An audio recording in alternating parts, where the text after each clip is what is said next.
When you hear people talking about calling rhododendrons the aristocrats of the garden, and then you look at plants like this beautiful one, this is Rhododendron Percy Wiseman, you can begin to understand why they are now so popular and why they're loved so much. Now this is a little compact growing one that only gets to about 3 to possibly 4 foot high, spreads out to be about the same wide, and in springtime, as you see, emerges with coral red buds that then open to this gorgeous peachy pink shading, and then eventually goes through to an almost completely cream color, all on a rounded plant that puts on a spectacular show. Now what's interesting about this variety is that it's a yak hybrid, a very popular yak hybrid. What's a yak hybrid? Well, a yak hybrid is a hybrid that's a cross between Rhododendron yakusimanum, a species that's found on a windswept island off the coast of Japan.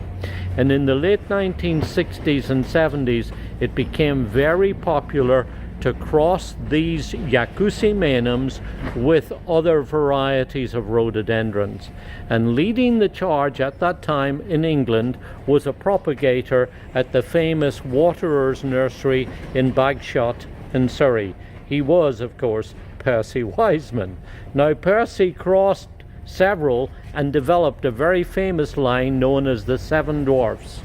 Then later on he crossed the same yakusimanum with a lovely orange flowered one called Fabia tangerine, and as you see, that's where all of this apricot and orangey peachy shades is coming from.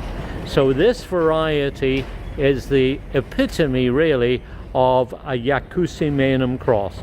There's lots of different varieties today, but this is probably proven to be one of the most popular ones out there. And certainly here at Overdivest, we're very fond of it. We've been growing it for years. We love the fact that it's nice and compact and hardy, but also we love the fact that it's so free flowering. It's one of the bigger yakusimanum hybrids, but man, does it put on a good show year in and year out. Now, if you want to grow Percy Wiseman, look for a nice healthy plant like this. Then find a place that's got a soil that's free draining, very important. They just won't grow in damp, wet soil. Then dig a good sized hole, and importantly, incorporate lots of organic matter. Now, it needs to be organic matter that's on the acid side of neutral. That means peat and pine bark and pine needles and things like that. What you're looking to do really is trying to recreate the conditions that you would find on a forest floor. So you get that, you dig it in, you plant them but not too deeply, and then water them until the plants become established, and probably also a good idea to put down a layer of mulch. All of that will help to keep the soil nice and moist during the summertime, because that's the time that rhododendrons really love to get going and establish well in the ground. Then you can look forward to years and years of glorious flowers like this.